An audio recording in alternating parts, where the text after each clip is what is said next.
Till now, all the programs that you have been asked to write in your assignments have actually been just functions. So these are functions which are called from other pieces of Python code and return values to them. Now, when you have a standalone Python program, it must interact with the user in order to derive inputs and produce outputs. So let's see how Python interacts with its environment. The most basic way of interacting with the environment is to take input from the keyboard and display output to the screen. Traditionally, these modes are called standard input and standard output. So standard input just means take the input from the keyboard or any standard input device like that, and standard output just means display the output directly on the screen. So the basic command in Python to read from the keyboard is input. So if we invoke the function input with no arguments and assign it to a name, then the name user data will get the value that is typed in by the user at the input command. So remember that it reads a line of input. So the way that the user signals that the input is over is by hitting the return button on the keyboard. And the entire sequence of characters up to the return but not including the return is transmitted as a string to user data. Now, of course, if the program is just waiting for you for input, it can be very confusing. So you might want to provide a prompt, okay, which is a message to the user telling the user what is expected.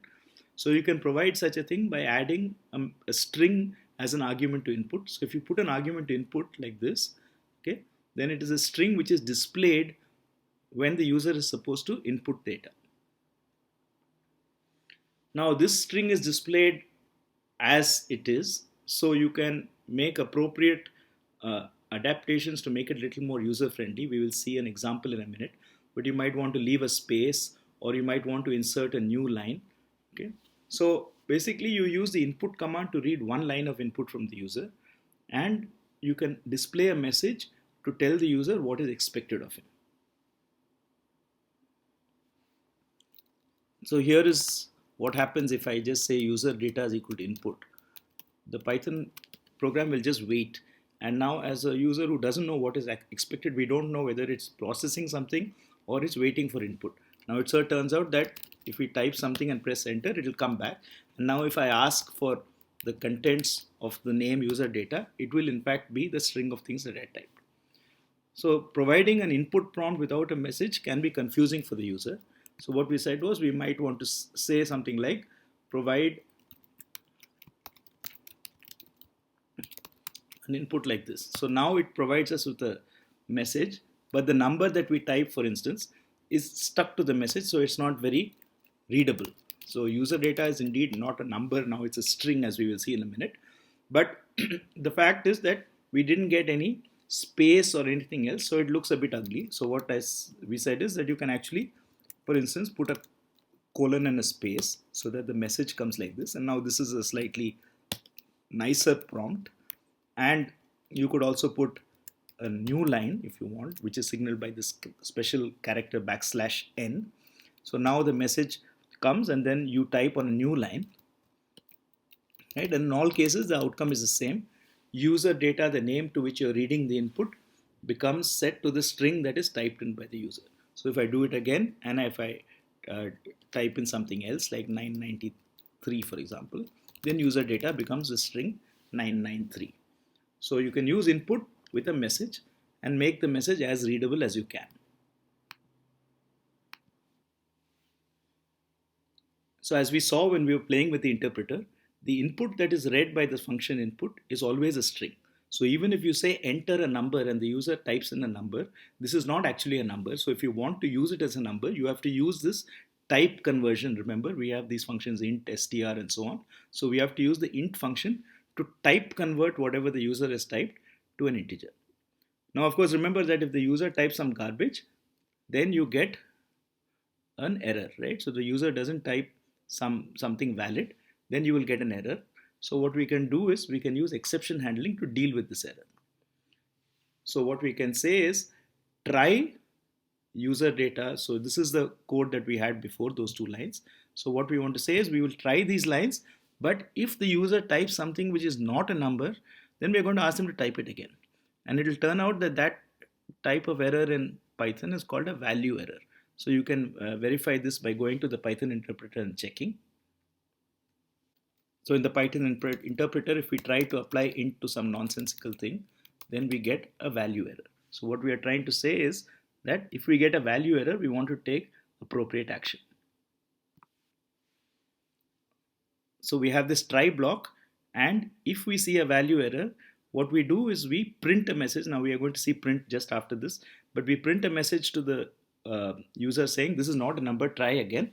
And this is now, the whole thing is enclosed inside a while loop, and this while loop has the condition true. In other words, the condition is never going to become false. This while loop is going to keep on asking for a number, right? So how do we get out of this? Well, if I come here and I get a value error, it will go back, okay, and the while will execute again. But if there is no error, remember, if there is no error here, then it will come to the else, right? So this else is executed if there's no error, and what the else does is it gets us out of this vicious cycle. So in other words, we are in an infinite loop where we keep on trying to get one more piece of data from the user until we get something that we like, and when we get that, we break out of the loop, right? So this is another kind of idiomatic way to use exceptions in the context of input and output. As we said in the last lecture, input and output is inherently error prone because you're dealing with an uncertain interacting environment which can do things which you cannot anticipate or control. So you must take appropriate action to make sure that the interaction goes in the direction that you expect. So the other part of interaction is displaying messages, which we call standard output or printing to the screen. And this is achieved using the print statement, which we have seen occasionally informally without formally having defined it. So the basic form of the print statement is to give a sequence of values separated by commas. So print xy will display the value of x, then a space, then the value of y. Okay. Print abc will display three values, the values of a, b, and c separated by spaces. Now, the other thing that we can do is directly print a string or a message. So like we saw in the previous example, we can say print the string, not a number, try again. So this will display the string on the screen. Now you can combine these two things in interesting ways. So print takes in general a sequence of things of arbitrary length separated by commas. So these things could be either messages or names. So we can say things, supposing we want to print the value of x and y, but we want to indicate to the output which is x, which is y. So instead of saying just print x comma y, which produces two values on the screen with no indication as to which is x and which is y, we could have this more elaborate print statement which prints four things. So the first thing it prints is a message saying the values are x colon. So this will print x colon and leave a space.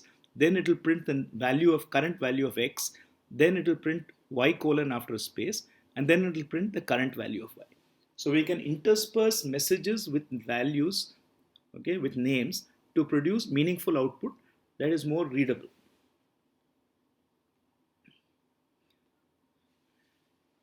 By default, print appends a new line whenever it is executed.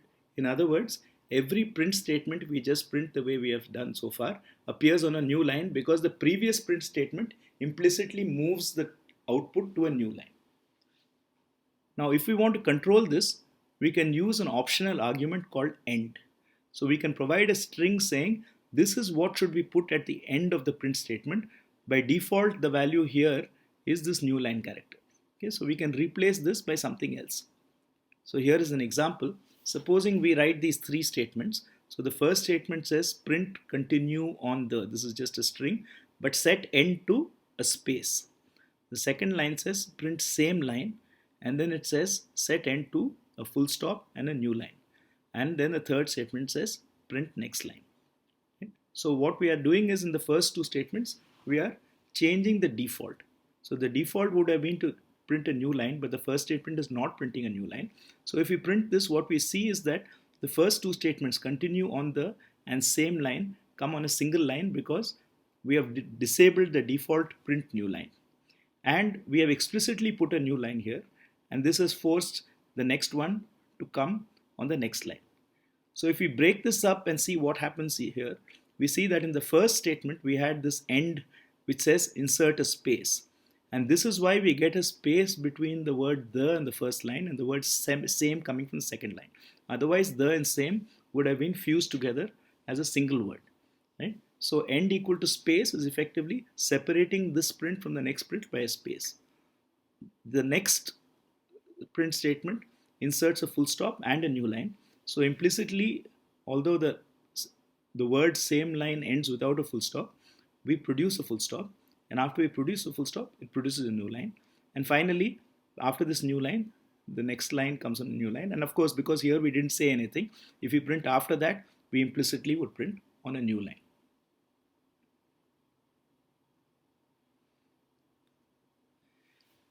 The other thing that we might want to control is how the items are separated on a line. We said that if we say print x comma y, then x and y will be separated by a space by default. Right? So if we do this, print x, y, we set x equal to 7, y equal to 10, and we say x is x and y is y, and then we want to end with a full stop. Right? So this is what we want. You want to write the string x is, then the value of x, and y is, then the value of y, and then a full stop. Now, because everything is separated by space, what we find is that we find a space over here. So do you see this? So this is fine. So we get a space here because that is from this comma. We get a space here, which is from this comma. We get a space here, which is from this comma. And then we get an unwanted space between 10 and the full stop. So how do we get rid of this space, the second space? Right? We don't want a full stop to come after a space. So just like we have the optional argument end, we have an optional argument sep, which specifies what string should be used to separate. So for example, if we take the earlier thing, we can say don't separate it with anything. Now of course don't separate it with anything is dangerous because then this x is 7 will get fused and this and will get fused. So what we do instead is we put the space explicitly here. Okay? So so earlier we had no space here at the end, just around the quotes. Now we put spaces where we want them, and we say don't put any other spaces. So what this will say is that x is space, I give the space. Don't put a space, put the value of x. Don't put a space, now I give a space. So and y is give a space. Then now don't put a space here. So these commas don't contribute any space because I've said separator should be empty. And in particular, what this means is that this last comma, the comma between the y and the full stop, will not generate a space.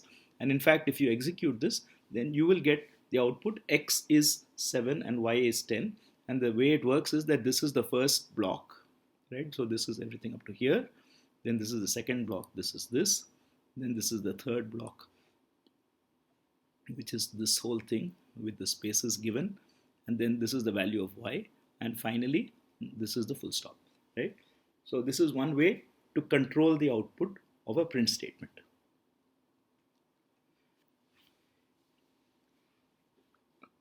So with the optional arguments end and sep, we can control when successive prints continue on the same line, and we can control to some limited extent how these values are separated on a line. But we may actually want to do a lot more. We might want to put a sequence of things so that they all line up. Right? So supposing we want to print out a table using a print statement, we want to make sure that the columns line up. So we might want to say that each item that we want to print, like we have printing a sequence of numbers line by line, but the numbers may have different widths. Some may be 3 digits, some may be 5 digits. We might say print them all to occupy 7 characters width. Right? So this is a thing that we might want to do, align text. Now within this alignment, we might want to align things left or right. So if we have a default with say 10 characters, if they are numbers, we might want them right aligned so that the units digit is aligned up. If they are names, we might want them left aligned so that we can read them from left to right without it looking ragged. And if we are doing things like calculating averages or something, we may not want the entire thing to be displayed. We might want to truncate it to 2 decimal points, say it is currency or something like that. So these are all more intricate ways of formatting the output, and we will see in the next lecture how to do this. But right now you can use end and sep to do minimal formatting. So to summarize, you can use the input statement with an optional message in order to read from the keyboard. You can print to the screen using a print statement. Now, we mentioned at the beginning that there are some differences between Python 2 and 3, and here is one of the more obvious differences that you will see if you look at Python 2 code, which is available from various sources. In Python 2, you can say print space and then give the what is given as the arguments to print in Python 3. So Python 3 insists on it being called like a function with brackets. In Python 2, the brackets are optional. So you will very often see in Python 2 code something that looks like print x, y, okay, without any brackets. This is legal in Python 2. This is not legal in Python 3. So just be careful about this. And what we saw is that with a limited amount of control, we can make print behave as we want. So we can specify what to put at the end. In particular, we can tell it not to put a new line, so continue printing on the same line. And we can separate the values by something other than the default space character.